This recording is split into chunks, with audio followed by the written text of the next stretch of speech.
I think I still owe you guys a one or two meetings I got to upload to YouTube. We'll get them uploaded. All right. So as you see, Beth is not here this evening. She was supposed to be doing the light painting. Our original plan was to do light painting like together out in the field, but that didn't work out. And I'm kind of glad because I don't know I don't know what it's doing at your place, but right here it's raining right now. So I've got some videos that she sent me, and I got a couple that I pulled. We'll watch a couple of videos on light painting. We'll talk about light painting. I've done it. How many of you guys have done light painting? I got a couple yeses and a couple. I think I did light painting, but I'm not sure. Yeah, we did it a couple of years ago over at St. Vincent's. We took our flashes with us in the evening and we were lighting up the building. That's right. We did do that. Yes. I remember that. Okay. So we'll talk a little bit about light painting, and I'll give you whatever knowledge I have on it. And what Beth's plan is, and I believe it's still the plan, is that she is going to schedule an outing for us to go actually do some light painting together. So I think that's still her thoughts and her plan. So I'll get with her a little bit more about that, and hopefully we can get that scheduled here in the next few weeks, because it's going to start getting chilly. Although next week it's supposed to be fairly warm. So anyhow, I'll get with Beth and we'll try to schedule something where we can get together somewhere and do a little bit of some sort of light painting together out for real. So you get a chance to actually try it out too. I'm still working on my buddy that does huge buildings and trains and stuff like that with light painting. I'm still working with him so that we can get something together with him as well as a group outing to go do a building or something. He does them with fly. He does with flash. You don't do. It's a form of light painting, but it's not the fancy, orbs and all that stuff. But he goes and lights up. I don't know how he does it, but he gets trains to stop, and he lights up trains.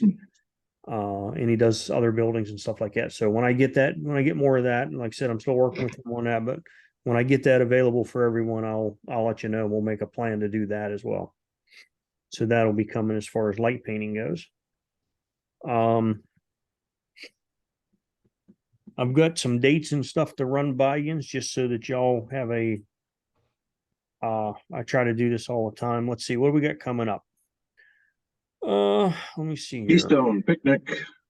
October 15th, I think is the date. Am I right? You're right. October 15th, fall picnic at Keystone Park. Yeah. I'm sure Jim will be sending out some information on that. Yep. We also have next Thursday night is Photoshop class over at the IHOP there in Greensburg.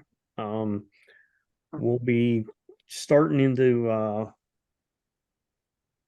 layers a little bit. We started into that a little bit. We got through all the tools and everything, but we're going to look a little bit into layers and how we can use those. Let's see what else we got. October 19th, we have the talk about over at the IHOP. If you haven't joined one of them, go check it out. Those are pretty cool. And Sunday, October 22nd, we have a walk to the Pittsburgh Zoo, starting at 10 a.m. So that'll be coming up. So we got a couple things going on in October. Of course, our regular meeting, the second Monday of the month. And that one is, let me look at the schedule here.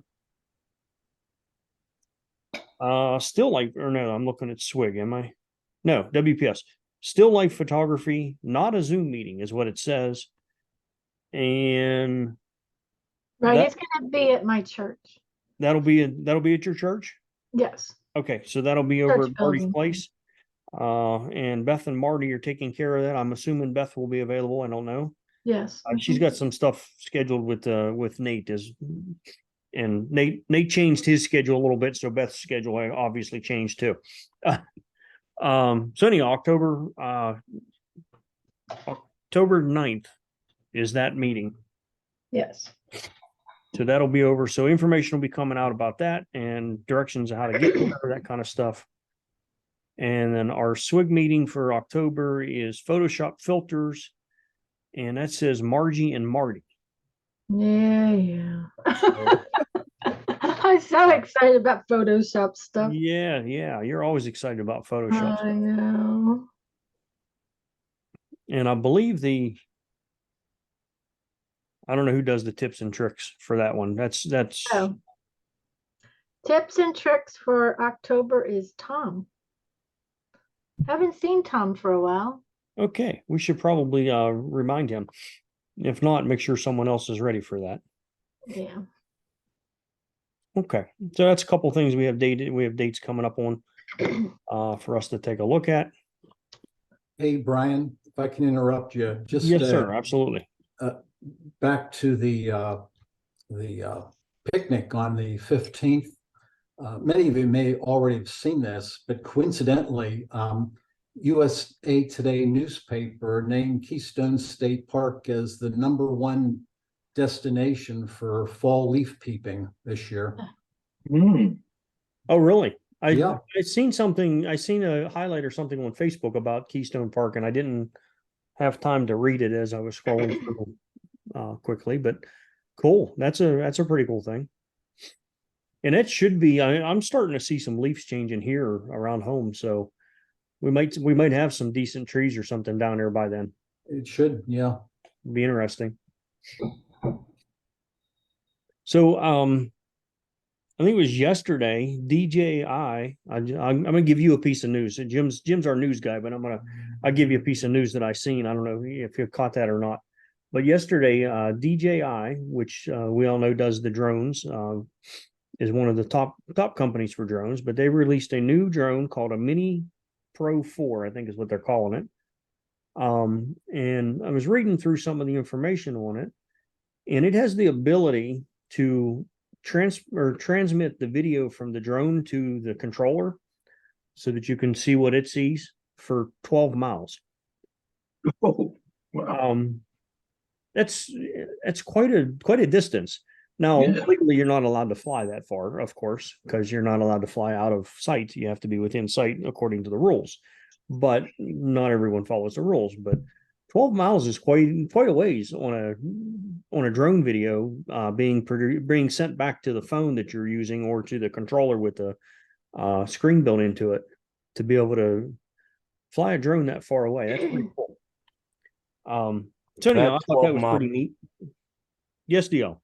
I was gonna say that 12-mile figure, was that what DJI says, or is that someone who's been testing it? Well, it's DJI saying it, and of course they've tested that probably in Kansas, where it's as flat as can be, and there's absolutely nothing. Oh yeah, line of between sight. the controller and the 12 miles away.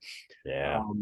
So, but still, though, if it has the ability to do that at 12 miles with no issues, then it's most likely going to push out quite a ways with stuff between it. Yeah, So, if it pushes that far without issues. yeah, That's the question. and it's got the same system and stuff in it as their Pro full-size drone. So it looks like a pretty interesting drone, and it starts at $799, which is really not a bad price on a drone if you know anything about drones. Wait, $799? $799. I gotta get off this phone call and work some shit. And then if you buy the controller with the screen built into it already instead of using your phone, I think it goes up to $11.99, and then the Fly More is $12.99. I think was the numbers I seen today, if I'm recalling correctly. But if you're interested in a drone, it would be a drone that I would take a look at. It's going to be a pretty good drone. It does 4K video at 60 frames a second, and also 4K at 120 if you want to do slow-mo. And it does true vertical, which is another cool thing. I don't know if you guys know it, but if you do shorts or YouTube shorts or reels or anything like that for Facebook in video, them being in vertical format is the ideal style, because then you don't have to reformat your video that you shot. And this drone has the ability to actually do a true vertical video for that. So you can shoot your little 60-second clips for shorts and stuff like that with it too, which is actually pretty cool as well. So I know Jim Meehan, he's on here. He's a drone guy. He does some drone shooting. Just won some big contest or something, I think I heard, with a drone picture. I don't know if Jim's talking tonight, but I'm sure he heard me. Yeah, I'm on a new computer. I think I got the mic working now. There you go. There you go. Awesome. Yeah. Yeah, the one shot I did was I took it in Oakmont, and that one at what was it? The Westmoreland Art and Heritage Festival for the photography. Yeah. But here in that 12-mile range is crazy because mine, even if I can like see it, like I'll fly it near like down at the river or something like that, I'll try to fly it. And once it gets to about like around a mile, the signal starts to get really funny. Yeah, And mine's about the same. About a mile out is where it starts to and then to do funky things. and then in the hills around where I live in Plum, like Monroeville area, and anytime there's any sort of hills, obviously, like you said, Brian, you can't fly it if you can't see it.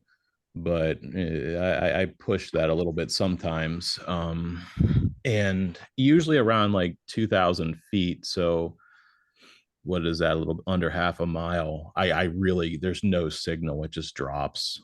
Yeah. So 12 miles is insane. Even if it gets half of that, that is remarkable. Yeah. What happens to the drone when you lose the signal? Does it crash? It'll come back. It'll do the return to home. You have a set altitude where you go into the settings. I set mine to about either 275 feet or 300 feet. It'll fly to that elevation and start returning back to where it was launched from. And then usually as it's coming back or as it gets higher in elevation, you regain the signal. But anytime the feed starts to break up, I just bring it back. I'm like, I'm not willing to risk anything here. Yeah. Yep. I do about the same thing. But yeah, it's if it loses these DJI, you're running a DJI too, aren't you, Jim? Yeah, I have a Air 2S or something. I can't remember the numbers and letters. I say I have an Air 2, so if you have the S, that's the version right after mine. Is it a Hasselblad camera? I think that's what mine has on it. Yeah, yours is a 2S then. Okay. But yeah, once they lose signal from the controller, they take over and they're smart enough to do what like what he said. I have mine set to go to around 350, I think it is. So it'll shoot straight up to 350 and then it comes back to its location where it took off. But once you pick up signal again and you can start seeing it on your phone and that, then you can just go ahead and take over and start flying again, if you choose to. But they're pretty cool. I don't know. I like the drones. But anyhow, this mini one I thought was pretty cool. It's their newest mini. So if you're interested in drones, take a look at it. It's on DJI's website right now. I think it released yesterday. Is when I started receiving the 4,000 emails about it. So it's brand new. It's on their site. Anyhow, that was my tidbit of news that I noticed, and I figured, Jim, you probably didn't have that picked out for our SWG meeting news night. I did not. Okay. All right. Does anybody have anything before we go to news? Marty's got her hand up. Yes. So I spoke with Tracy at Feathers, and she would like us to send me some of your photos that you are going to put up in the show, because she wants to make a flyer. Drop off will be October 29th. That's a Sunday between 11 and 3. The opening is on a Sunday, November 5th, 11 to 3. And then I forget, I didn't write down when the pickup was, so I'll call her tomorrow. Okay. But I need some photos that you're going to be putting in the show. So if you could send me like, a little photo so I could send those to her, so she can make the flyer. And then drop off will be October 29th, 11 to 3. And we'll get the prospectus out soon. Okay, and you just want them just emailed over to you, Marty? Yeah, that's fine. Okay. All right. I do see. Yeah, I was just writing down the notes for this.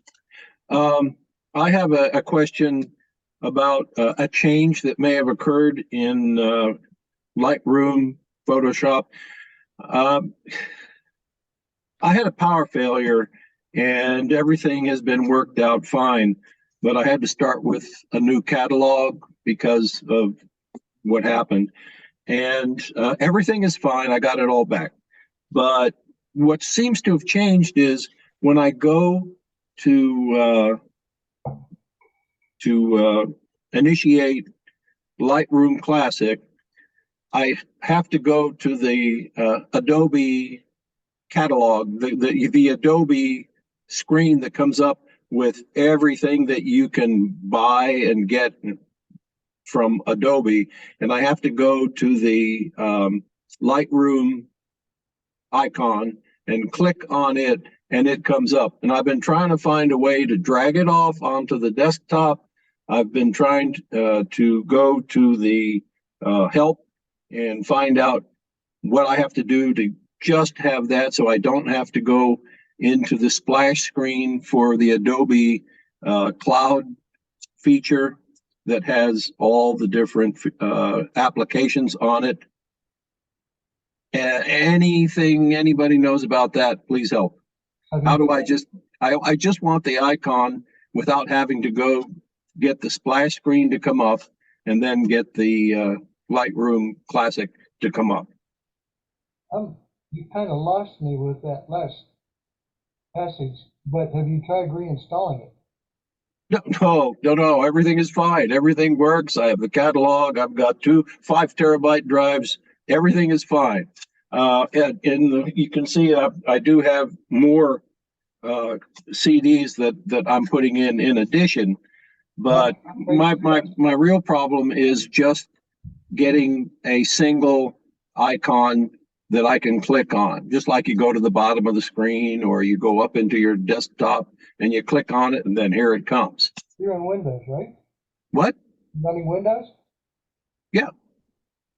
I have Windows 10 here, Windows 11 here. Yeah. Sometimes just reinstalling the software will straighten out a lot of problems, especially with Windows. I can give it a try. I mean, go back into the exe load file and put the whole piece of software back in.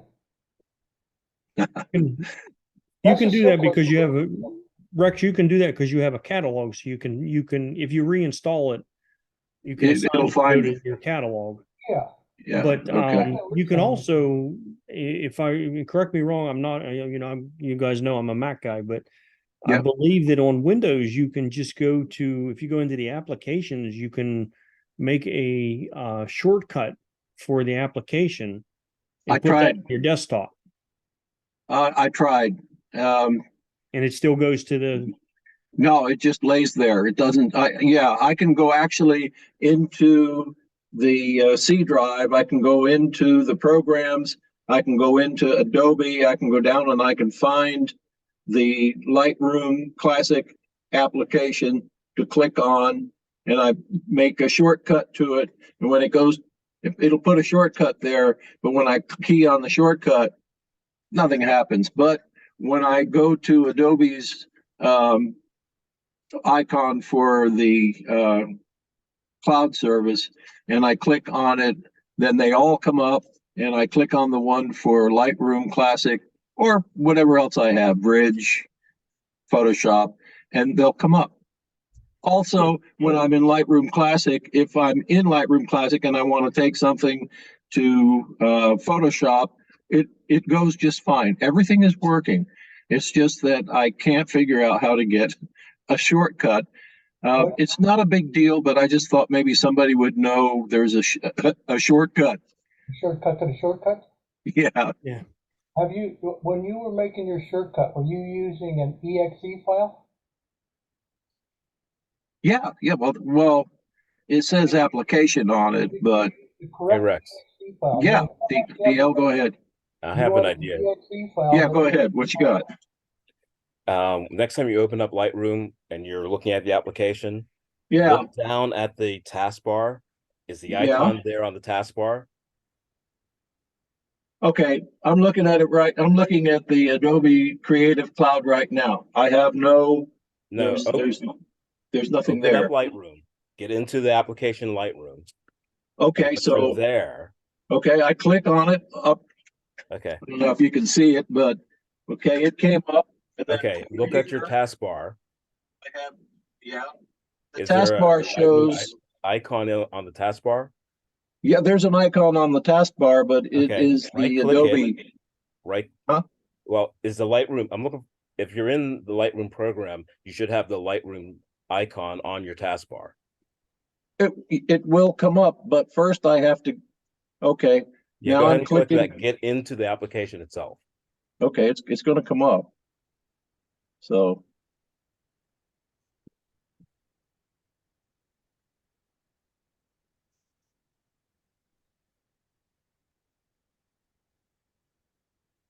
All right, so Okay. Photoshop's coming up.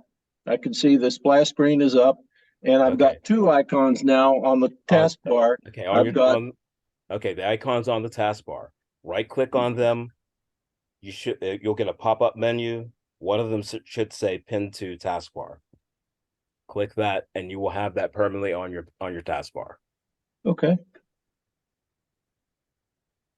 No, it didn't. Well, it started to give me the option, and then it put the picture up instead. Okay, pin to taskbar. All right, and then I'm going to turn. And now they're on your taskbar. Okay, now if I turn off Photoshop, you should be able to turn click it off. Yep. Cancel. Well, all right. Okay, come on, quit. Skip. Okay, it's good down. Oh yeah. Okay. Okay. Thank There you you, Dale. All right. We solved the problem Right. here. Next. Good deal. Hey, one thing, I can't talk again. Hey, Dennis, did you update to the new operating system? The new Mac operating system. Yeah. I'm limited to what I can do because my machine's too old. Oh, okay. I can do Monterey, but not the new one. Oh, okay. I was just wondering if I updated it last night. I was just wondering if anybody on Mac had any issues or anything. I ran into a couple with Adobe Acrobat and with Google Chrome actually. I was able to fix them just by taking them out and reinstalling them, but I was just wondering if anybody ran into any other issues with the new operating system, but okay. Yeah, nothing I've noticed so far on mine.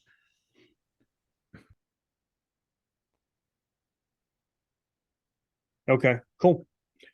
All right, guys. Anybody else have anything? Jim, are you ready for some news? I am, but do we have someone doing tips and tricks tonight? Yep. Who's doing? Okay, Carl, you're doing tips and tricks. Oh, but my hand keeps disappearing here. It's too far away. I'm doing tips and tricks. If that was the question. Yes, or do you want to do them before the news or after the news? I'm gonna do them before the news so I don't get hijacked. Okay, you're on. I'm gonna share my screen. I'll be short and sweet here. Screen 2, screen 1. Share. Okay, now we want to go to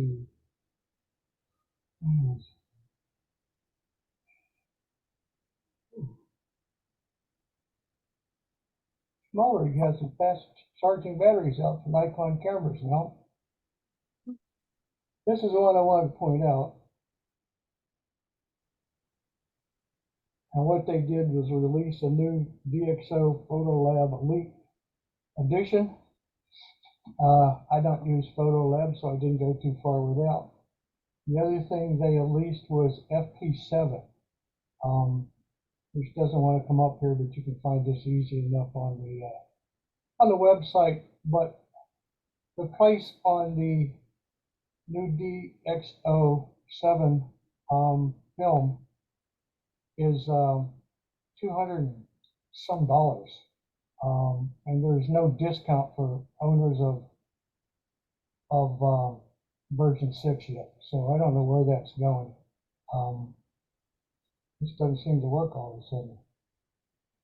Oh, there it is. And Filmback 7, like I said, it appears to be the same stuff without any significant additions to it, but it is what it is. And the price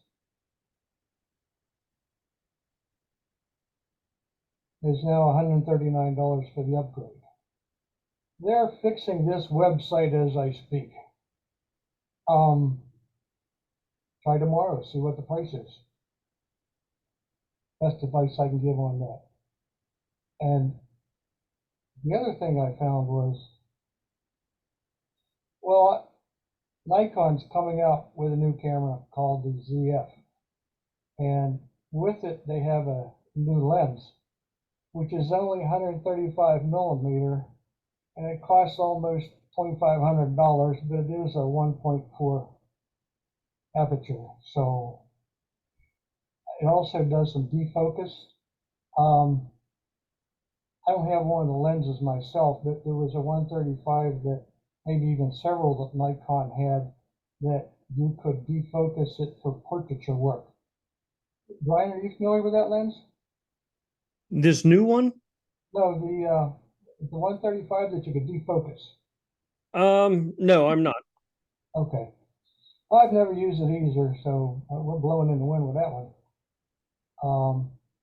Anyhow, the new Z8 is out. It's a pretty camera. Looks like a real Nikon. There it is. Oh, that's the Z. They got too damn many cameras out now. This is getting crazy. Well, Oh, they released. well, maybe it got supplanted.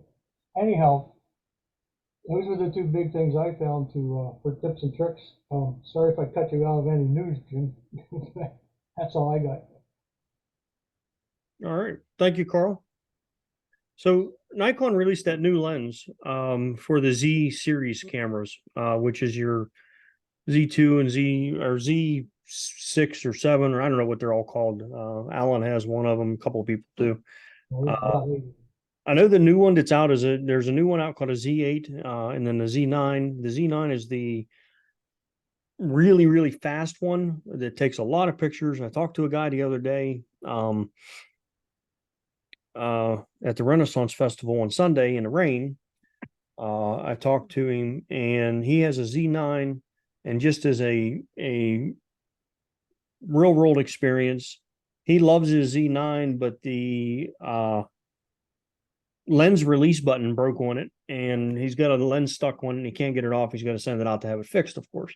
Not a big deal, they'll fix it. And I guess that was one of the issues that the first generation of the Z9 had. They're now, I believe, on the second generation of the Z9. The Z8, the only thing that I've heard about that, and this is a really, really good camera if you're thinking about a Nikon Z8. The only thing I've heard about that is they had a little bit issues with the eyelet where the strap goes on it was breaking or falling off or something. That's really the only thing I've heard so far about it that being an issue. But this lens that Carl just brought up, I ran across it yesterday, I think it was. This 130, it's a 135 1.4, and I got to tell you, you got to see 1.8. Is it a 1.8? Okay, 135 1.8. But you got to see some of the actual results from this lens, and the bokeh and the light control that it has is absolutely out of this world. The bubbles. Yeah. Those two triangulated. Yeah, it's good. It's good. That's only I looked at about a half dozen or so pictures today, or no, yesterday, from that lens, and it would be I don't know, it was one of them things that would make me really consider buying a Z8. and that lens because it's absolutely amazing. And it's a really, really nice focal length at 135 millimeter.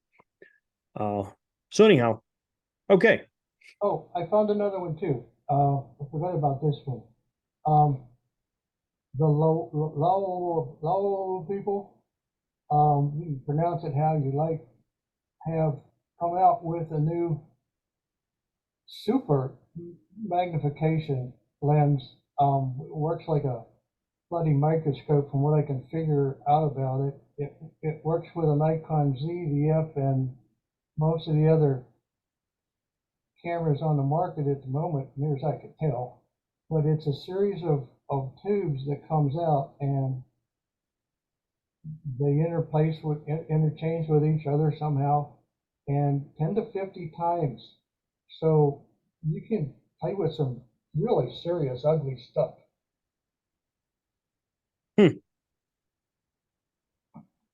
And little stuff too. And there's 10, 20, 35, and 50. It's quite a range. And here's an idea of what you can see from the get-go. And I haven't been able to find a price on it yet. I found it too late before the meeting started, but oh, it's on my list of Christmas presents right now. And that's what I got for that. Back to you, sir. Okay. All right. Thank you, Carl. See, guys, that's how easy tips and tricks can be. You don't have to teach a full course. All you have to do show a few things. Nice job, Carl. Thank you. My pleasure. That thing's pretty interesting there that you're showing right now. I'm sure it's not going to be cheap, but man, that thing could definitely be fun. I'm interested. Yeah, that's pretty cool. Look at the length of that. It's cool to walk Don't forget to around. put links in the chat. Okay. Yeah, put a link to that in the chat. Yeah. Definitely for people to keep an eye on it if that's something they're interested in. There's a video of this guy we've had on here before. I didn't get very far through it, but he seems to be set up to tell all about this system and its maximum too.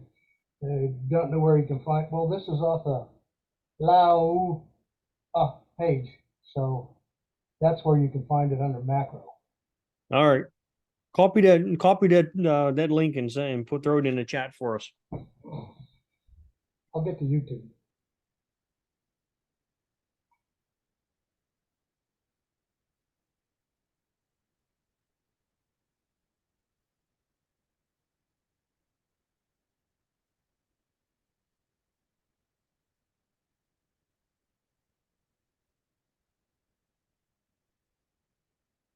All right, Carl, I'm going to go ahead and are you done with your screen now? Yeah, I'm done. Russ? Go. All right, I'm going to go ahead and end your screen that way Jim can pop up. Okay. I didn't know how to get out of there. That's all right. I fixed it. Okay. And that is in the chat now for the YouTube video. You can start with that and go from there. All right. Jim jumped in, or there we go. I'm getting there. Hey, Marty wanted to remind everybody that the photo contest entries are due here by the end of the month. Thanks, Right, Jim. Oh, yes. Thank you. Okay. I know we have primarily Canon and Nikon users in the group, but for any of you who have played with other manufacturers, Panasonic, and I'm not familiar with the original G9, but this article talks about they've just come out with the G9 II, and whereas most camera manufacturers are coming out with replacement models every 1, 2, or 3 years, I guess it's been 7 years since Panasonic came out with the original G9. It's a micro four thirds camera. And I'm just curious, is anybody shooting with micro four thirds, whether it's this camera or another camera? No. Any experience? Okay, I'll take that as a no. No. Carl might have alluded to this in his discussion. Nikon just came out with, let me get up to the top here. So the ZF model just came out. It's a $2,000 body. And what's unique about it is its retro appearance. And if any of you are familiar with what my Fuji looks like, it's very similar to that in that it has dials on it and buttons like the old film cameras used to do. And the one previous Nikon film camera, I guess that its overall design is based on is the Nikon FM and FE style cameras. Mhm. If you happen to have any experience with those, this is a digital version of that camera. Nikon about a year or two ago came out with an APS-C, and it was called the ZF-C camera. So this is a full frame version of it. I mentioned before, it's $2,000. It's got a 24 megapixel sensor. It's got in-body image stabilization, and which is good for supposedly 8 stops. So that sounds pretty good. So anyway, if you're interested in upgrading to a mirrorless camera, want to go, and if you got a whole stack of Nikon lenses there, this is something you might want to check out. Anybody have any other information on that particular camera they want to share? Hasn't been out long enough for much to be on the internet for it yet. Yeah, it just came out, Carl. You're Yeah. correct. Looks fascinating though. I Should want one. Down to the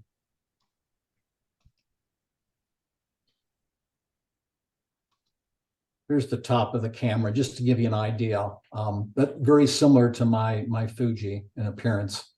The only thing that, so if you see the, and I suspect that this screen can be used for other functions, but you can see your aperture there. And you got exposure compensation, shutter speed.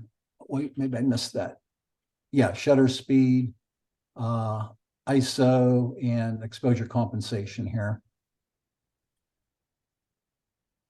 So it's a little bit different looking for Nikon digital cameras, that's for certain.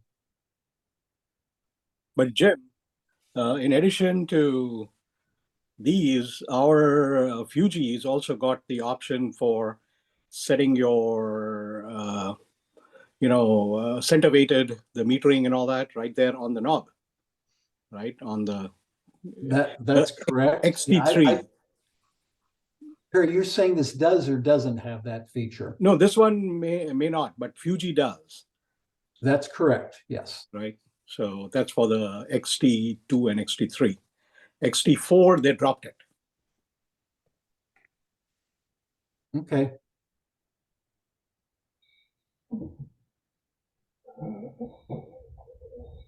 All right, so I am not an Apple person. I'm a Samsung as far as my smartphone goes, but you've probably all heard the announcement that they're coming out, surprise, surprise, with a new phone this year. And this is a petapixel review of the iPhone 15 Pro and Pro Max, particularly on the camera features. And it's a 7-minute long video. I'm going to just play roughly the first 5 minutes where they discuss camera features. The rest of the video is on, the rest of the video is on its video features.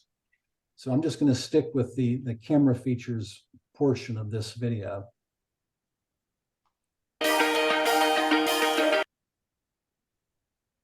I put the price of that macro lens in the chat. How much is it, Marty? 1,500, and then the rings are 150 a piece, and that's a complete set for 1,500.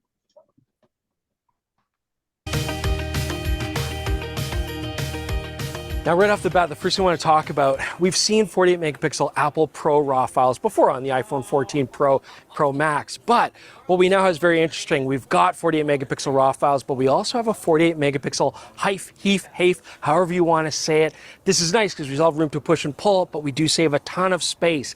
The next thing I want to mention in that same regard, actually, it was pretty slow on the 14 when you were trying to take 48 megapixel RAW files, especially in a row. There was a fair delay that you had to wait.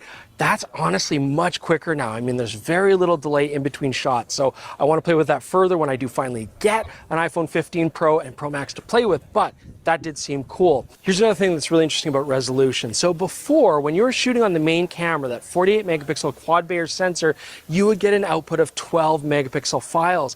What's interesting now that they up that resolution. So they're still doing the combination of multiple photos at 48 megapixels that are outputting at 12, but they're also taking one frame at full 48 megapixel resolution, and then they're combining the two together. We're getting 24 megapixels. Now, I really want to see if that's going to improve image quality going forward. I'm very curious about that. Okay, so let's talk about lenses next. So the iPhone 15 Pro, the iPhone 15 Pro Max, they both have an ultra-wide 13mm lens. Is it the same as the 14s? I think it is, I suspect it is, but we'll want to test that further. Now, what is also interesting, now they've added a 28mm equivalent lens and a 35mm equivalent lens.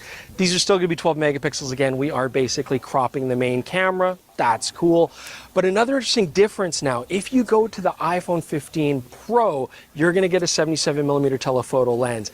Is that the same as the previous cameras? Again, I suspect it is, or at least very similar. But of course, the big change now is when you go to the iPhone 15 Pro Max. Now we're getting a 5 times 120mm equivalent range. So Apple decided not to go with a periscope lens like you'll see on the Samsung. What they decided to do was a tetraprism, just to give you that folded optics and a little bit more distance to make that telephoto range work. Now, we have seen this before on other brands. Looks like maybe Apple's playing a bit of catch up here, but I definitely want to test out that lens and just see what kind of results I get.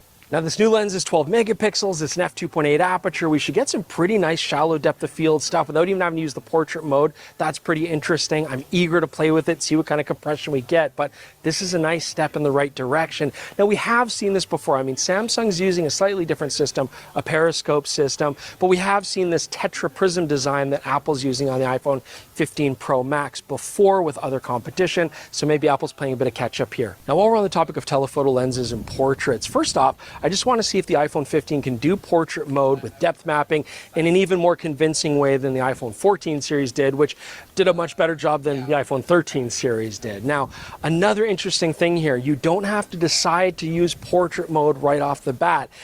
What's very cool now is if you're shooting something with a portrait-based subject detected, the iPhone 15s will actually automatically save the depth map information. What this means is you can go afterwards and then decide, oh, okay, I want to use portrait mode. I want to create a softer background. I can also choose to change my focus. I could go to a person in the background or click back to a person in the foreground. So this is a fun feature. It's got a lot of potential. I definitely want to play with that.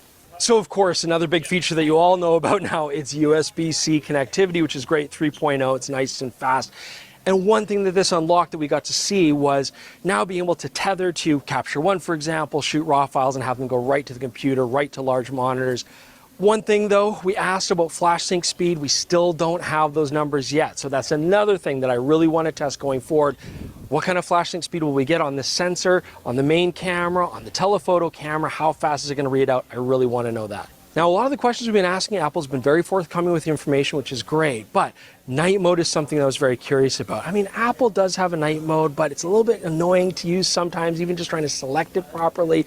And the results, I still feel like the competitor's doing a better job. So with the iPhone 15, they're saying that night mode is improved. But what does that mean? That's something I really want to test and find out. So I'm looking forward to that when I have an opportunity to play with the iPhone 15 Pro and 15 Pro Max. Going forward, that's what I want to test. But let's also find out what Jordan's curious about when it comes to video. All right, so for video, the biggest thing I'm excited about with the...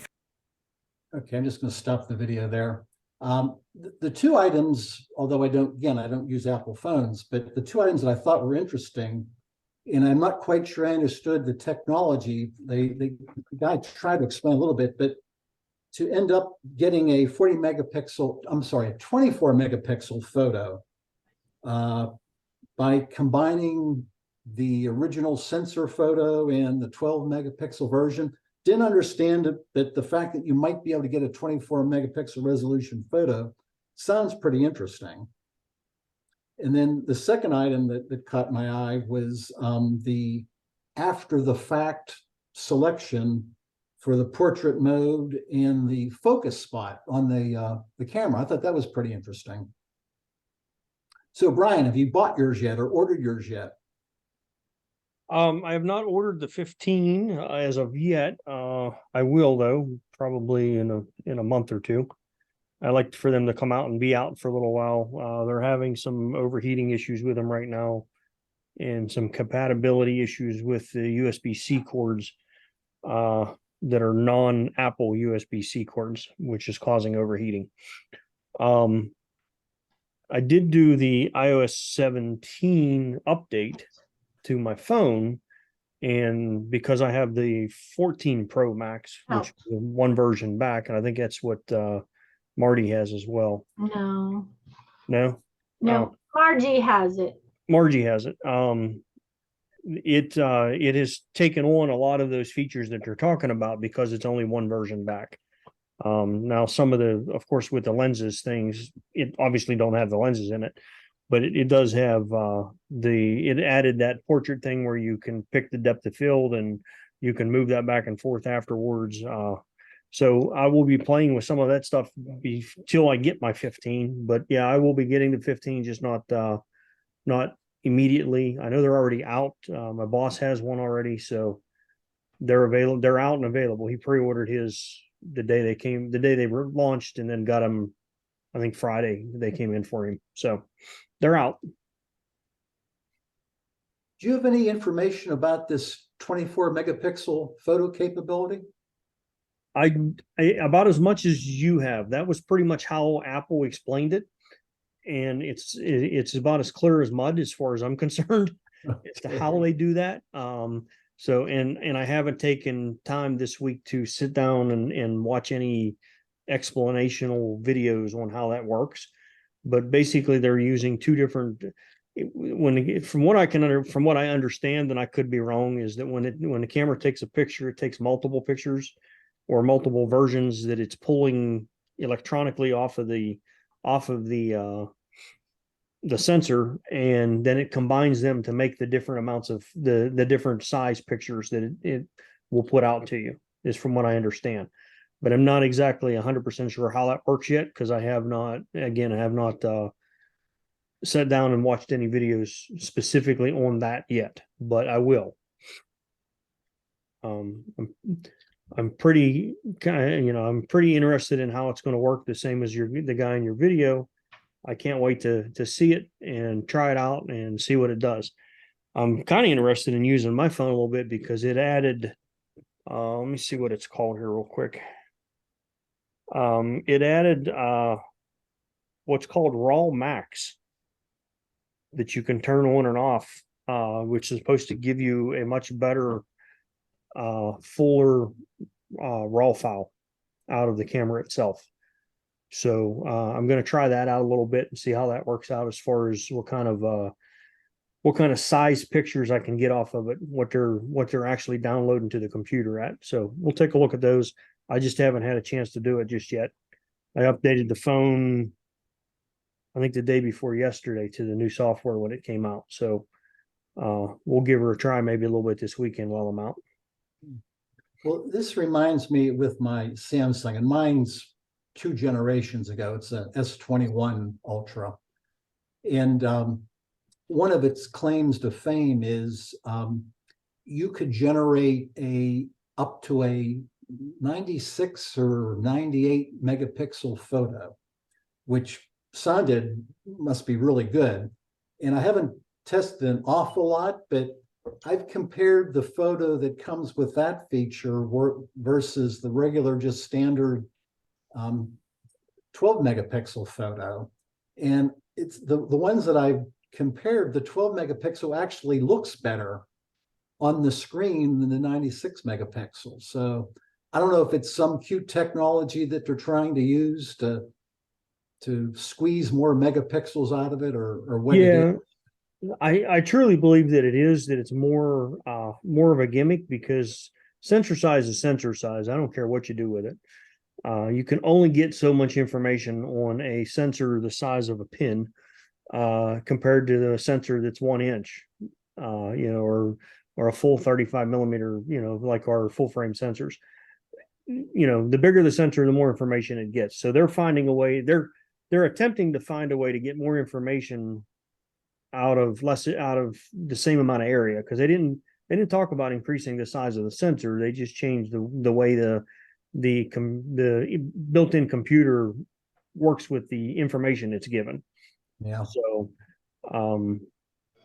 yeah, I don't know what the answer is, but we'll fool around with it a little bit and see what it comes up with. Once I get some time to fool around with it, maybe I'll put some pictures together and we can kind of look at them together and see what we think about them. Well, DL, I don't want to put you on the spot, but since you're good on these technical issues, do you have any information to share as far as the smartphones and resolution size? Not really. Now, I hear all the hype about it, but like I was telling Brian the other day, I said, when you're ready to throw away your Nikon and just use the cell phone, I'll listen. But until then, nah. There's lots of gimmicks. Marketing people do all this stuff. It's all noise to me. So I don't know. It could be the most fantastic thing in the world. I'm just not going to bother with it until I see actual people, moving to that exclusively. Yeah, the photography wise is one thing. Now the video that it shoots is pretty darn good. And I've been I don't know if I just been lucky, but I've been pretty good with getting some really good video out of the iPhone over the last couple of years, but more especially over this 14 Pro Max that I have now. So I would be interested in watching the other half of that show there, or video that you were showing there on the video part, because I'm kind of interested in that, as far as I enjoy fooling around with video, and it's nice to have the video camera in your pocket all the time. So yeah, I'm a little bit interested in that part as well. So I'll put links a little bit later in the chat. I'd appreciate it. Yeah, I'd like to watch kind of see what he says about the video part of it, because they did do some upgrades to the video. It's to video as well, and I'd like to look at that a little bit more beyond what Apple showed me in their, hey, this is our product, take a look at it, it's great video. Okay. All right, we'll move on.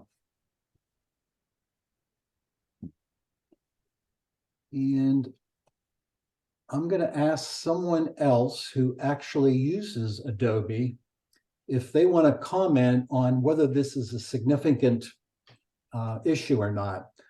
But the article talks about, for private users, that they're ending the Creative Cloud syncing feature as of early next year. Is this a big deal? I don't know if it is or not, because I don't use it. This is talking about syncing like photos to the cloud. Yeah. I don't use it either. I'm with both of them. I don't use it. I don't. It's, Sorry, I haven't. I was going to say I have enough external hard drives to take care of everything I have. well, it's not so much about this Creative Cloud syncing isn't so much about storage as it is if I am working on a picture on my laptop and I want to work on that same picture on my desktop or my iPad. This syncing allows you to do that. So if you sync the picture through Creative Cloud, and I open up Lightroom on my iPad, I can pull a picture that I was working on and start right from there on the iPad, right where I left off on my laptop. So it's not so much about storage as it is being able to sync from one device to another to another. In other words, accessibility. Right. And I tried it a little bit just to see how it works a few years ago, and I thought it was kind of clunky and didn't work as well as I expected it to anyhow. And I've never went back to using it. But I know that there are some photographers out there that, and some high end ones that I've seen where they use this syncing to be able to, they take pictures, they put them on their laptop, but while they're on the airplane on the way on their way back from wherever they were, they can fool around with them on their iPad because it's been synced through Adobe Cloud.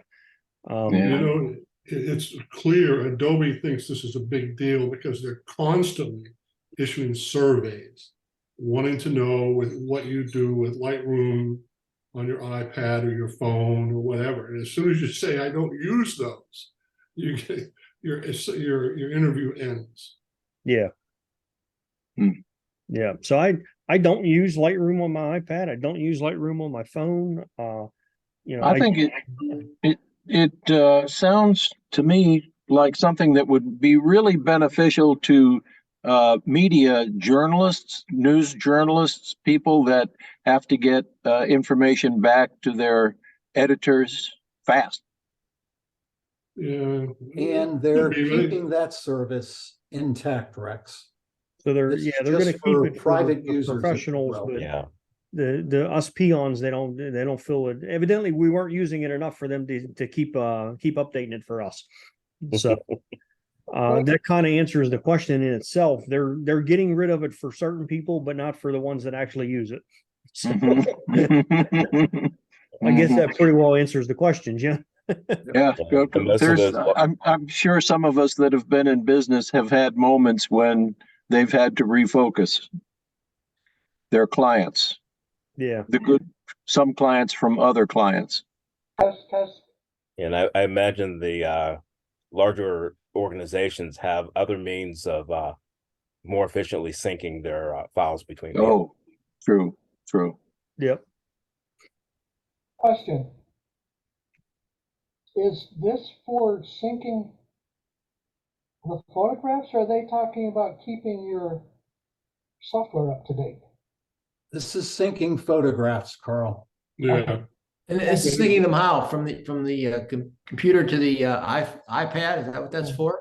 Yeah, I think Brian's assessment is correct. Yeah, it's basically if I've sat down in my motel room and I've put my photos on my laptop, and if I sync them through iCloud or through not iCloud but Creative Cloud, then I can open those same photos exactly where I left off working at them on my iPad on my way in the taxi cab on the way to so and so. So it's basically just a way to continue working on your stuff through multiple devices. So I can open it like I said, I can open it on my iPad. I can open it on my Surface Pro if that's what you're using, or I can go to my phone and open it up there, and I can work on it there. And then when I get back to my laptop, anything that I've changed through the iPad or something else has been synced back to the laptop as well. So you can continue to work as you're going along.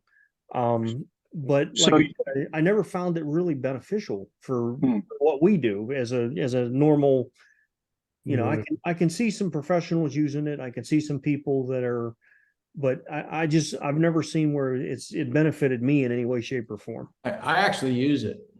Okay. I use it quite a bit, and I'll be disappointed if it goes away, quite frankly. No, it's going away. Rob, I have a question on it. In other words, in order to use it, it is something that has to be turned on. It has to be in the on mode and watching what you are creating and also storing it so that later on, even if you leave home and you turn off all your electricity, when you go out Midwest or to the West Coast and you go to turn on Creative Cloud for desktop, you still have access because you've turned everything else off at home. Yeah, but that Rex, that's no different than Dropbox. Yeah. Right. Well, everything resides in Dropbox, and when you want to use it, you go. If you want to use it on your phone, your laptop, you just open up Dropbox, and get what you want. But I have all mine linked through a regular cloud account where I have all my files stored out on cloud. So I just hook the iPad and the computer back up to the cloud, and I pull those files off. Yeah. And it syncs. So it's I don't know how Creative Cloud works with it, but I know I can do that. You go into the catalog where you have it, and you click that little icon to the left that allows it to sync up with your iPad, and then you go in and fool with it. And I've gotten pretty good with with the controls on the iPad to do pretty much the same thing I do on the computer. Now, some things are better on the computer, obviously, but a lot of the pictures I can just do right on the iPad. And I like doing that.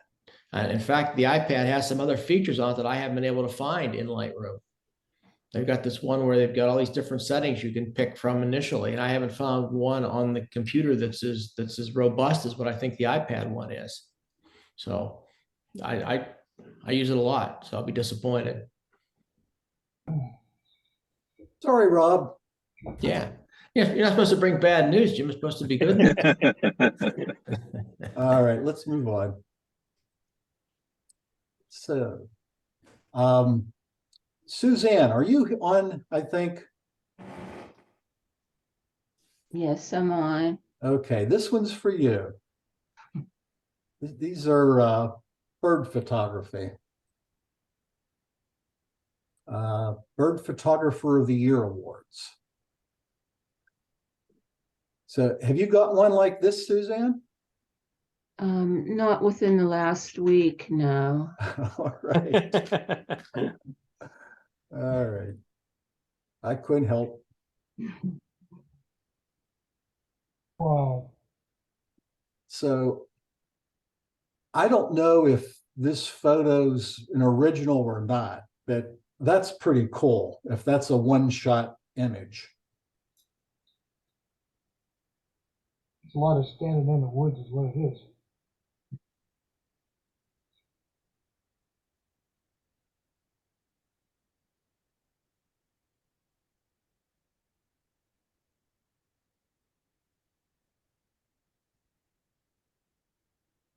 That's just kind of amusing, eye to eye. Hi there.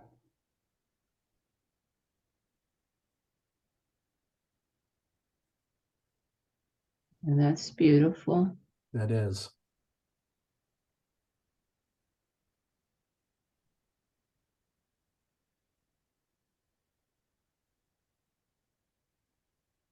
Now, Suzanne, I was teasing you a little bit, but you've posted one that's at least similar to this one. Yes, I was pretty close to that blue heron, and when he swallowed the fish whole, and when it was going down, you know, his throat was like a big square. Yeah. Yeah, that's a big fish. Mm-hmm.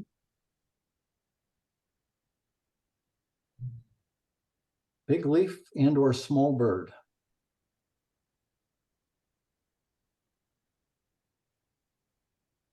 Rex probably has a zillion of these. Now, I've got a few, but that's interesting. That is the longest I've seen the tongue come out.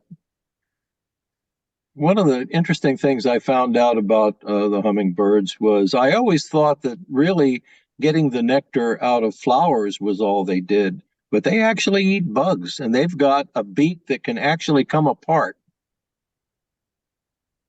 It's not just a long tongue that gets the liquid.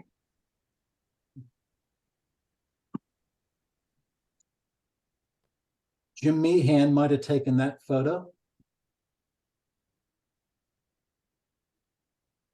I didn't take that one, unfortunately.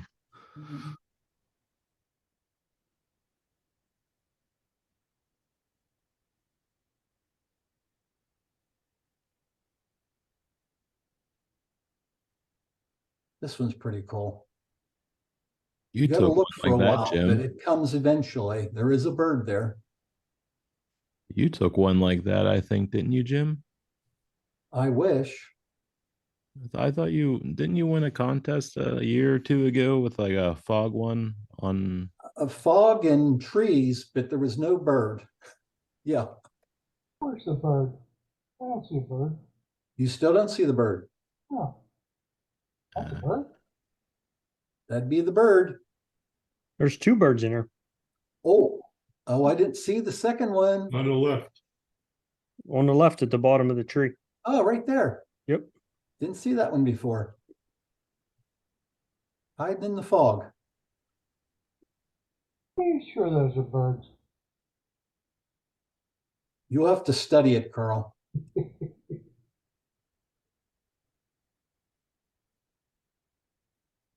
That's pretty cool. Maybe we can get one like that at the zoo.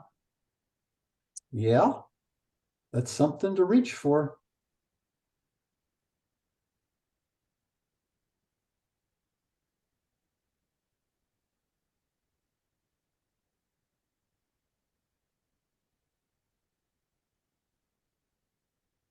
That's it. I thought they were pretty cool. You know what's interesting to me about that one that you just had up with it? Was it parrot or a parakeet on the statue? Here. Oh, that's an This owl. one here? That's an owl. What's owl? Okay. I'm interested in there is no pure white anywhere in it. That's very interesting. It is definitely a what's the term that I want? Low key. Low key. Yeah, thank you. That's what happens when you get old. Low key. Mhm.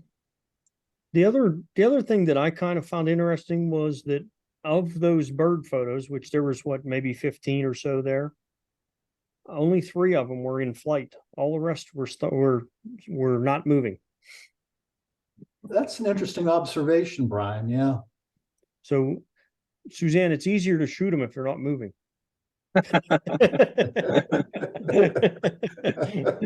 Sometimes. Good one, Brian. Okay, this next one I thought was kind of interesting, and I'm sure we've all framed some of our photos, but this photographer just takes it to another level in my mind. So there's 3 examples, but so each one of these, it's a kind of a major attraction of some sort. And I'm not sure if it's a he or she photographer, to be honest with you. There's a name here. Okay, Gebe. I have no idea what the. I Could said be- help could be in woman. the determination. Yeah. Anyway, this photographer's just unique framing. So this is obviously a railing somewhere above, but in there with a fountain water and a statue. I'm not sure what that concrete thing is that he's looking through there, but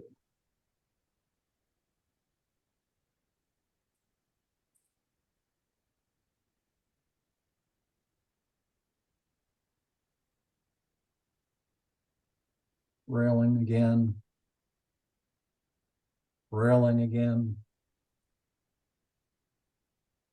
There's a cute cat photo.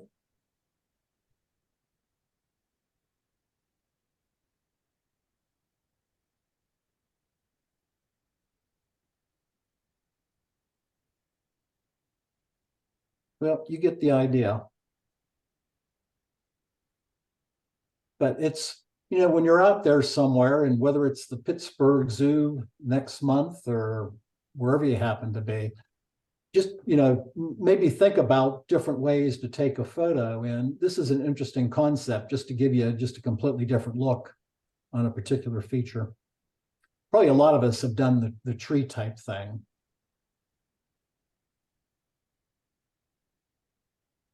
But yeah, this photography, it seems to make a large use out of railings that happen to be near these attractions. Through the fence.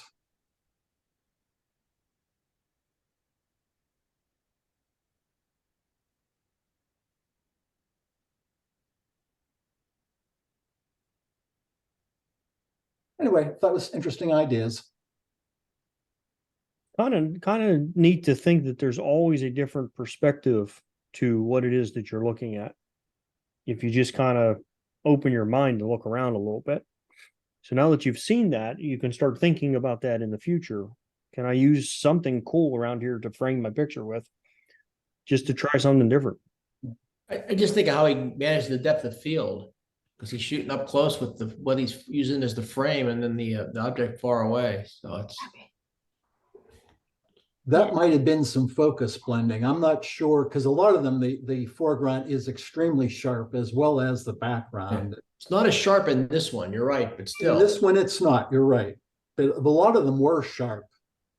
You think he's doing a stack on it? Well, that's what I thought, but I mean, because I don't think you can get that type of depth of field I don't see how you can. so close. Well, now that one's not in focus. Yeah, the up front's more in focus than the other, but don't forget that boat's probably moving too. You probably couldn't do a focus stack on that. Well, that's true, yeah. And actually, that's out of focus in the foreground. You know what? Maybe most of the foregrounds are. Maybe it looks better. Now that one, you could say it's a little bit out of focus, but it's no, that was pretty close to sharp. focus. Yeah, I don't know, Rob. I'm just curious because I just if you photo stack them, you need a tripod and everything to do that right. It's not something you can do when you're just walking around the zoo. Yeah. But all of the ones that were out of focus in the framing part, some of them had the softness of it had a neat effect too. Also, is it possible that they're using a iPhone or an Android? Yeah, very wide field. Depth of field. Mm-hmm. Yeah, depth of field is closer to the sensor. Depth of field is optional. Well, that's something to play with. That's interesting to play with. If you had a good topic, you'd shoot some with your camera, shoot some with an iPhone, and see what you get. Look at it. Sounds like an assignment for me at our next photo shoot. So there you go. Rob, you can pursue this and do a tips and tricks on it. There you go. Okay, this next one, it's been probably at least a year, maybe it goes back 2 years ago, but we had several discussions when these NFTs first came out, again, 2 years or so ago, maybe 3 years ago, non-fungible tokens, where, and just to refresh your memory, the idea is, DL, was that you laughing? Yep. Okay, so DL takes a photo and Brian sees it, and it's a really good photo. And Brian says, it's a really good photo. DL says, Brian, I'm going to sell you the image file for this as an NFT, and you will have use of it for the rest of your life. And DL can, I don't know, he can charge Brian whatever he wants for it. But several photographers were doing this and making large chunks of change. Well, apparently, along with the downfall might be too kind of a stretch of the truth, but the whole Bitcoin cryptocurrency market has really taken some hits over the last year. And kind of along with that, and it's kind of an extension of it, I guess, but according to this report, 95% of NFTs are now worthless. So if anybody puts some money into it, maybe they've lost a little bit. But I just thought it was a tidbit worth mentioning. All that stuff, digital currency and NFTs and everything. Just remember one thing: there's really no fundamental asset behind what you purchased, right? There's nothing there. Yeah, so well, that's why it's non-fungible, right? Yeah. And if you compare that to Bernie Madoff, right? Look at what Bernie Madoff did on his investing scheme. Yeah. The people that put money in Bernie Madoff, they've got 70 cents, 79 cents back on the dollar because there were still assets there. He had assets, the business had assets and all that when it was sold off. So they recouped some of their money, not all of it. If you're into these digital things, there's no asset at all, nothing. It goes to zero. Yeah. Yep. Basically, everyone lost confidence in any of that. Yeah, but it's a house of cards. Yeah. I mean, eventually In a somebody's way, going to stop us and say, "What the hell am I buying here?" In a way, so is the US dollar. It's only what the confidence we have that the US government is going to back it up. Yeah, but that's a big deal. There's nobody That backing is. this up. That's the point.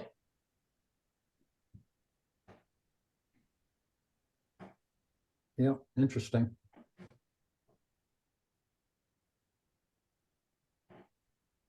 Okay, well, unfortunately, I don't know my photography history very well, but there's apparently a famous woman photographer who got her start during World War II, this Lee Miller. There's a movie about to come out in early October, I guess on her life in general, but obviously with a focus on her photography. So this article basically just announces the fact that the movie's coming out, but it also includes some photos. So I thought we'd just go through that. Oh, and there's also an accompanying book that comes out as well on her life. So before I go through the photos, anybody particularly familiar with her and any thoughts on her?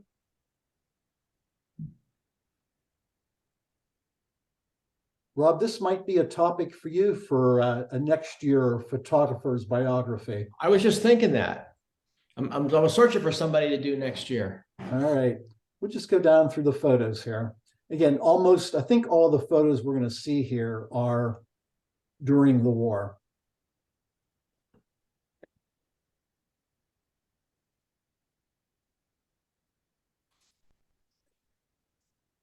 And I guess I didn't say she's a photojournalist.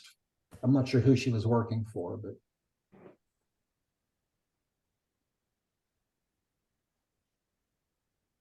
Some really nice photographs though.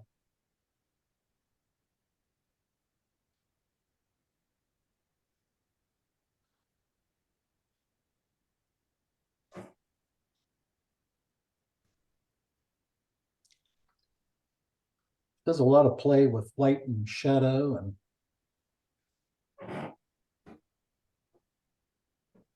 I don't know if this was set up or not with the ammunition in the boot.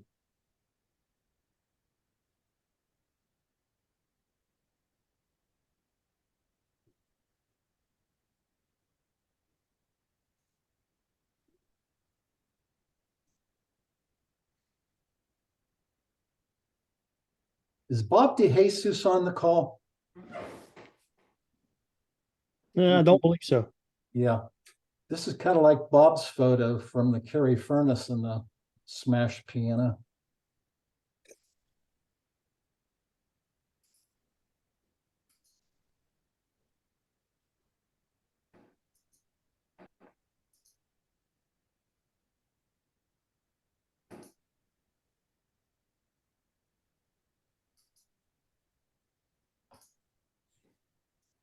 That's awesome. And there's the cover of the book by Anthony Penrose. Oh, Kate Winslet, by the way, plays her in the movie. So apparently it's, she's a fairly popular actress. So I assume the movie will be well done. And that's it for me.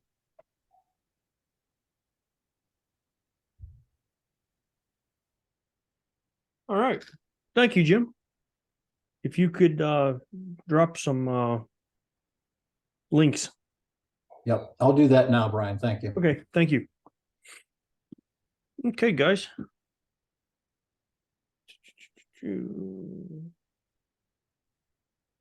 All right. Well, I guess we could talk a little bit about light painting at this point. I've pulled a couple of videos, and Beth sent me a couple. We'll take a look at them, and then we'll answer any questions after that I can possibly answer. I will try my best to answer them if you have questions about light painting. That work for you guys? Yep. Okay. Yeah, okay, here.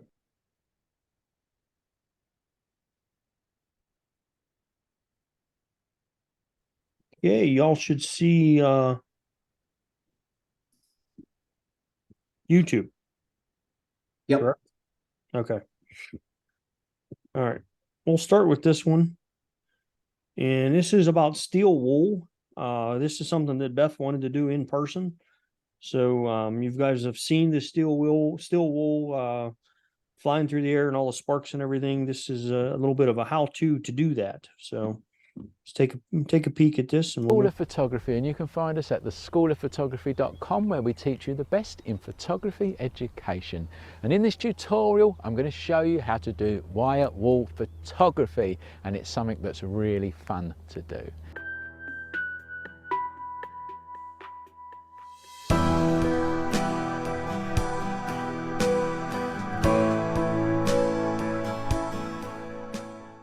Now what you need first of all is a whisk, just a normal kitchen whisk like that, a dog's lead or a chain with a clip on it. I'm using my old dog lead here. You need some wire wool, you need some gloves, you need a lighter, you need some safety goggles, and you need a lovely model to do the swinging of the wire wool. So let's talk about camera settings for wire wall photography. There is no one size fits all for it, because you work fully manual and you have to basically judge it after a few takes really. So we're going to start with these settings. Set the camera to manual, put the ISO on 100, put your aperture on f22, and we're going to start with a 25-second exposure. You're also going to need to have it on daylight balance setting, and that is so that you get the accurate color of that wire wall as it's glowing. It's orange and we want it to look as orange as possible. If you had it on auto white balance, the camera might think that it's tungsten and turn it back to white. So just to make sure, we put our setting onto daylight balance. And the other thing you need to do is have it on manual focus. Because it's too dark, the camera is going to find it really hard to focus in on your person. So we're going to light the person first with a torch, then we're going to focus in on them, switch the camera back to manual focus, and then we're ready to go. Now all we need to do is wait for night time. Okay, let's just talk about safety, because we are playing with fire in a way. Firstly, make sure you've got decent clothing on, so you're all covered up. You've got a hat on and you've got gloves on, and make sure that your clothing is not easily flammable, right? So you've got some clothing on that is decent to wear for this type of stuff. Make sure that you've got safety goggles. Now they are really, really important. Make sure you've got them. Have a fire extinguisher to hand just in case. Make sure that you're out in the open like we are here. There's nothing here that can catch lights. Make sure that you've not got dry grass around or anything like that. And after the shoot, just stay around for 5 or 10 minutes and just check that nothing has gone anywhere and caught fire, because you can have smouldering bits of wire and they might hang around and catch fire to something, and you don't want that to happen. And for my younger viewers, I know I have a lot of younger viewers out there and I really appreciate you watching. Please, if you're under 18, don't do this without an adult present.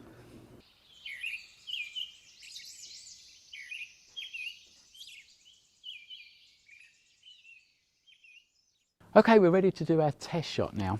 Now what you need to do is you need to puff up the wire wall and then poke it into the whisker like that.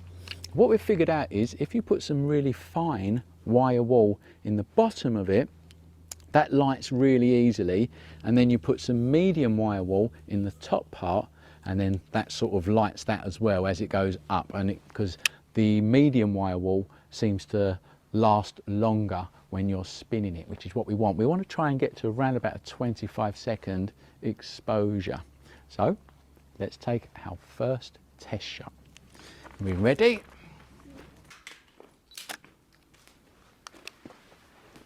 Yes. Yes. Just wait for the exposure to end.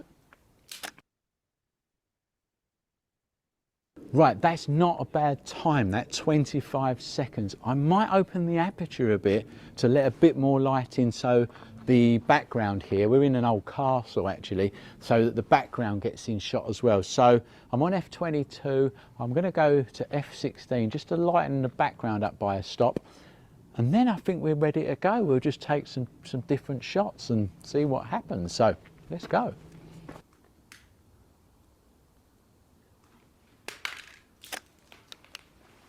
Yes. That's it, Laura. Keep going. Brilliant. Brilliant. Keep going. Keep going. Yes. That was well good. Yes. Yes. Yes. Oh, wow. Look at that.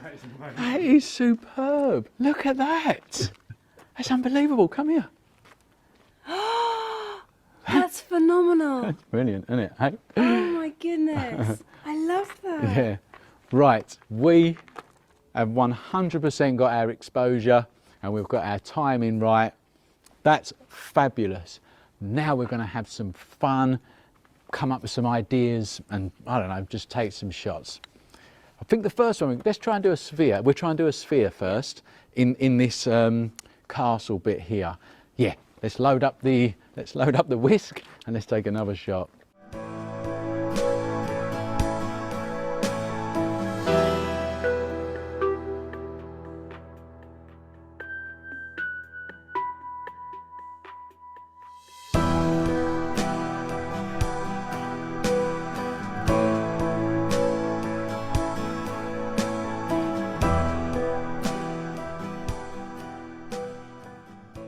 So I'm really, really pleased with that shot. What I've done is I've used the arch of this old castle here to frame the wire wall spinning in the middle, and I'm really, really pleased with the way that that shot came out. I'm going to try something a bit different now. I'm going to put on an ultra wide angle lens. I'm going to get in close and I'm going to get the model, my model there, Laura, I'm going to get her to spin the wire wall above her head so that the sparks come over the top of the camera. Now I'm going to have to put that on a 2-second timer and leave my camera, cross my fingers and hope for the best, but that's what I'm going to give that a go now as well. And also don't forget, like I said before, you have to focus on your person, on your model, then you switch the focus in to manual focus, so you hold the focus because it's too dark, it'll keep zooming in and out otherwise.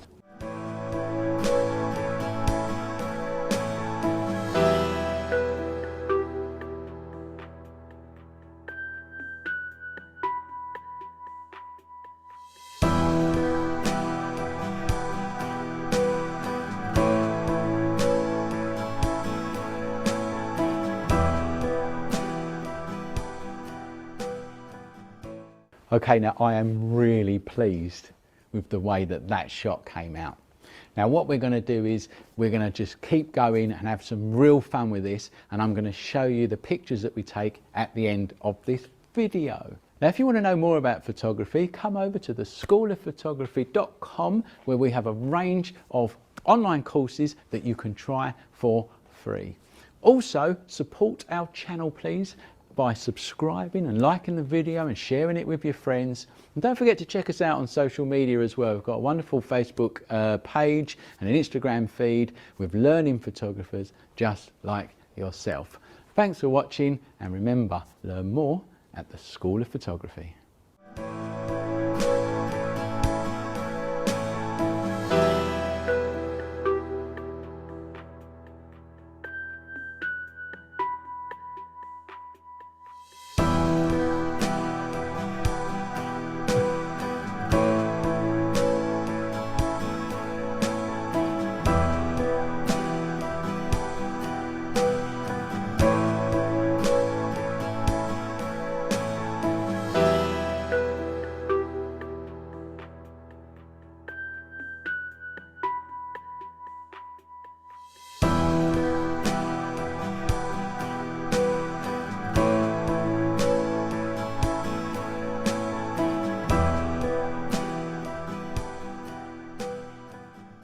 Let's load up the, what's it called? The whisk. Yeah. Let's load up the whisk. Oh, lock and load. Let's load up the whisk and go again. Right, let's load up the whisk. Okay, just finish off. Okay, guys. So that was that one. I got to tell you, we need a castle. Does anybody know where there's a castle we can use? Pretty cool. Pretty cool. Those are really cool, Brian. Those are absolutely amazing. The steel wool and the whisk. I've seen them, I don't know, countless times. I think they're really cool. A little bit more on the danger side, of course, because you know, they're, as he said, playing with fire. But I would really love to do those in somewhere. Somehow we have to figure out how to do some of that a little bit somewhere without burning the forest down. All Maybe right. we can use Marty's church. Maybe. Sure. All Our, right. Now, our fire insurance is paid up. when I was watching this, this is not using steel wool and it's not using fire, but it made me remember that a few years ago we were at the Westmoreland Fairgrounds at night and we were photographing the different rides. We were photographing the Ferris wheel as it was spinning and photographing it at different shutter speeds. So we could, it would turn lights on and off, which was really neat because each time you took it, it would give a different outcome. So there was something pretty close to it, but it was a little safer than spinning fire. Yep. All right, let's take a look at. Well, hey, Rex, just to follow up, and I don't think the photos were quite as dramatic as these, but No. we had a photo walk with the club a number of years ago.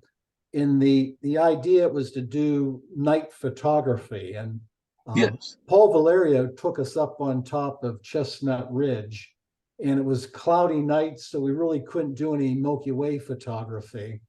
But he kind of came prepared, and if anyone else was there and remembers, I think we used sparklers to generate the light. We did one, yeah, we did one with some sparklers, and I think we did one with some glow sticks as well. Okay. Yeah, I think that was at that one. Yeah. That was at the old airport up there. I remember I being didn't on know it was an Concrete old Road. airport, to be honest with you, but you might be right.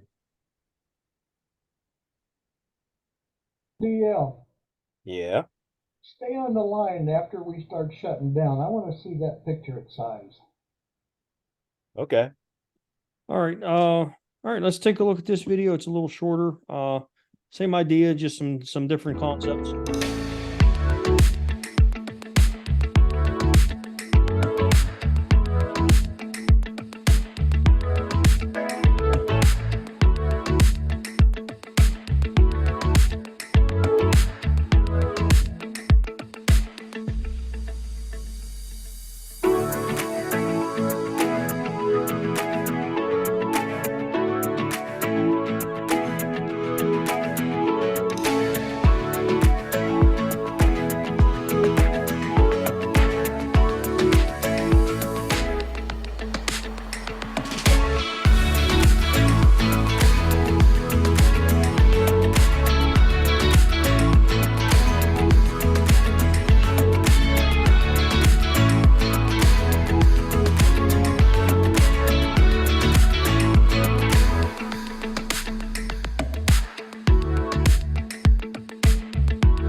was your thoughts on that one? Yeah. It was cool. I give them credit for the different ideas they come up with. Mhm. Yeah.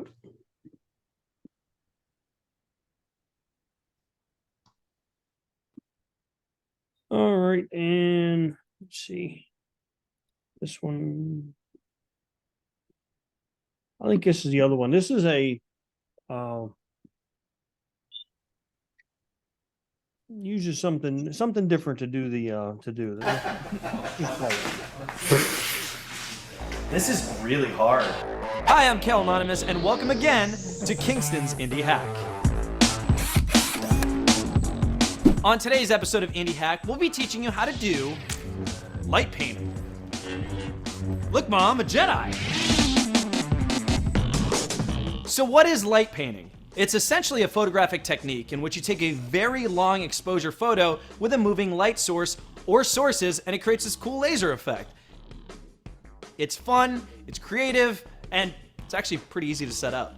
To get started, you'll need 3 things: a camera, so your DSLR or even your smartphone, a mount to keep those shots steady, so a tripod or those binder clips we showed you in episode 1, and lastly, a light source that you can easily move around, so a flashlight, any of these cool things, or the light from your smartphone. And don't forget to load up your camera with some reliable memory. We're gonna be using this guy today, Kingston's SDXC Class 10 card. It's great for photos and HD video. Next, you're gonna wanna make some changes to your camera settings. Make sure your camera's on manual mode and set your exposure time between 10 and 30 seconds. Next, set your ISO to 100 and your f-stop between f8 and f22. Make sure to manually focus your camera before you start shooting, then turn off all your lights and you're ready to go. Now, take a picture, and during your camera's long exposure, write a word or draw a symbol or just any crazy thing that comes to your mind. Have fun and mess around with the settings so you can really perfect your light painting. Now that you've perfected the basics of light painting, it's time to try out some of these tricks. This first hack we call the string light stick. Simply get some string lights and then something to attach it to, whether it be a rod or a ruler, and then grab some tape, attach your string lights to the rod or ruler, and make sure to evenly space them out, make sure they're facing the same direction, set up your camera, and start taking photos. It's gonna make these really cool streak patterns for you.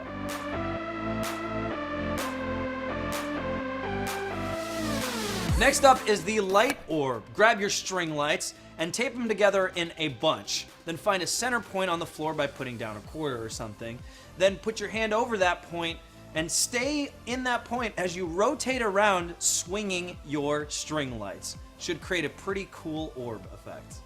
This next trick is called portrait light painting. This will allow you to add a subject to your light painting so you can come up with some pretty cool shots. It's the same setup as a basic light painting, only you'll need a second light source and a friend to help you out. Pick a subject. It could be an inanimate object, it could be your friend, then focus on your subject before you turn out the lights. What you should get is an image with a subject surrounded by really cool light streaks. Now that you've learned all these tricks, try and combine them and make some really cool light painting photos.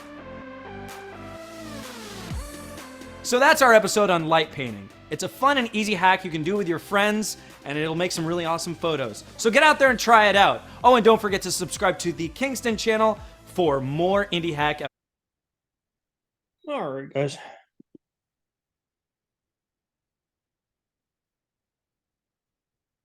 Everybody awake? Uh-oh, I see somebody's got DL's got a light painting sparklers and stuff flying on his screen there already. Oh, that's cool. All right. Questions about that kind of stuff? It looks like fun. It does. And if you fool around with lights, and you know, this is coming into the time of year, I'm sure they have Christmas lights out at Walmart by now. We would be able to pick up some lights and go fool around with actually just battery powered lights anywhere, because you're not going to catch anything on fire that way. I still like the sparkler thing, or not the sparkler, but the steel wool thing. I definitely want to try that somewhere, but we could fool around with some lights. And like I said, I think we used glow sticks on the end of a string one time. And then we just used glow sticks that we were holding in our hand. Uh, Marty is pulling something out there. I know she bought, I remember when she bought it, not what was that, last year, I think. It was this summer. This summer, okay. She bought herself a light stick that actually changes colors. So she wanted to try this out. Have you done anything with it yet, Marty? We had, yes. So we actually did some light painting at the church. Okay. One of those days. I forget. We've One of your- tried it a couple of times done at the church. Okay. But I know I had told everybody these were at Walmart for like $7. Several of us got some, so we do have these within the members of the club. So Okay. I know I did it before. I used the mini mag lights before everything turned to LED. You used to be able to take the top of them off, and the light bulb, they had a little tiny light bulb at the end of them. And I did some stuff with that because that was a perfect little single light source for a single line. And you could fool around with that with writing your name and all that kind of stuff. And I've messed around a little bit with that before. But something cool to try. I'm going to get with Beth and find out if she still would like to schedule a evening outing for us to go out and do a little bit of this together. I'm sure she does. So we'll let you know when that's going to be. I think that'll be fun to do. and they're rechargeable, so they plug in, don't have to worry about batteries. Nice. I have a couple other ones. I have some like kid swords that lit up that I kind of confiscated from Daniel. So, I kind of like the one with the kid with the bicycle and the sparklers on the spokes. I thought that was really cool. That was a neat one. And then of course the sparkler on the drill. That's a quick and easy one. That was interesting too. So I think there's some stuff we could fool around with. Brian, can we use your camera when we do those close-ups? I will put on the clear cover on the end of the lens, but yeah, because I don't use those, but yeah, I'll put one of them on. Yeah, I don't care. We can do it. I don't think I want my camera that close to the sparks. I was a little concerned about the one with in the castle where they did the overheads and was showing because those aren't little sparks. Those were like meteors coming at the camera. Yeah, they're hot. I was a little concerned about that one, and then like in DL's picture there with the umbrella, I don't know what you guys know about umbrellas, but I don't think they're very flame retardant. This one might have been because she was sitting there for about 30, 35, 45 seconds for the shot. I'm surprised they weren't like going through it. But I think DL, they've done the Night of Fire in different places, but I think the really cool spot to do this would be like Cary Furnace. I was thinking the same thing. If they'll let us, yeah. Yeah, I don't know who or how many agreements and insurance we'd have to cover to do that with, but I think that would be a cool one. And we just said we're bringing in a bunch of fire. Don't worry about it. Yeah. We could go back to the old school and sell tickets and get a bunch of people there. I'm sure we could cover that. I was thinking also like by a body of water where it would be reflecting off the water. A cool spot for that would be that comes right to mind would be like at Twin Lakes where that you can walk out into the center to where there's a pavilion kind of thing in the center. And then you can walk across because that would be above the water. Or anywhere that there's a dock that goes out on the water, really. Yeah. Would be cool. It might be anyhow. fun to play with mirrors at the same time. What's that? It'd be fun to play with mirrors. Yeah. Get a normal dressing mirror that's 4 feet high and 1.5 feet wide. Yeah. Yep. There's a lot of opportunities there, I believe. So anyhow, that brings us to just about 9 o'clock. If you guys have anything else we want to talk about before we leave. No? Did you mention the Phipps fall flower show? Oh, we starts did not. October 7th? I did see that. It's October 7th is when it opens, right? Yeah, a week from Saturday. Okay, October 7th is when it opens at Phipps Fall Flowers and the miniature train. Yep, and it And- only lasts 3 weeks. Okay, so 3 weeks, guys. I think I'll have to schedule. I think I'll have to go down there. I haven't been down there for a while. Yeah, we'll go Yeah, down. maybe you can identify a date where we can go down as a group. I think we should. I think we should do that. Okay. We'll take a look at that. I don't want to go on the 7th, obviously, because that's when everyone will go. Yeah, But yeah, we'll make a trip out of that one. And I want to say thank you to our new members that showed up tonight. Yes, we lost one of them. Marie, have you been on here before? I'm sorry. Hey, yeah, no, I was here many months ago, and then I went to one of the photo walks too. Okay. I thought I recognized the name. I just couldn't remember. And the other lady, I think she jumped off. I hope she decides to come back. I didn't get a chance to. I was gonna have her introduce herself at the end of the meeting. I guess I should have done it at the beginning of the meeting. My fault. But Marie, it's good to Cynthia. see you back. Is it Cynthia Ruff? Yes. So hopefully she just had something to do and she jumped off and she'll be back. But anyhow, all right. So we got some things coming up. We got some photo walks coming up. I believe DL, it's looking pretty good for me going to the Ren Fest on Sunday. I don't think I got anything else scheduled to go. Yeah, I'll be up there both days. Like I say, if you have not made the Ren Fest yet and you want to, this is the last weekend for it. yeah. Do you go early? Are you going early on Sunday? If I go on Sunday, as of right now, I'm planning on it, and if I go, I'm there open to close. So I'll be there. Yeah. This time I'll be open to close. It'll be 10:30 in the morning. I'll be there. I think we'll go. I'm not sure which day. Yep. I have one question. It's a direct question for DL. Yeah. Okay. I just want to ask him, did you get the information on the computer? Yes, I did. I haven't had a chance okay. to look at it thoroughly, but I have it. That's okay. I'll give you a Just call wanted after to, the meeting. okay, but what I got you was what you were looking for. Yeah. Okay, I'm good. Thank you, everybody. Are we doing the picnic on the 15th? What's that? I'm sorry. Are we doing the picnic on the 15th? Yes. We are. Yes. Okay. Yeah. Yep. That is Keystone Wednesday. Park. Yep. Good. Oh, yeah. See you there, Dennis. All right. Okay, guys. If there's nothing else, I'm going to go ahead and call it a night. I got to go work in a shed for a while. Oh, Hey, good night. Thanks, Brian. All right. Good night. Thanks, guys. Have a good night. Buddy. Bye. see everybody. Bye.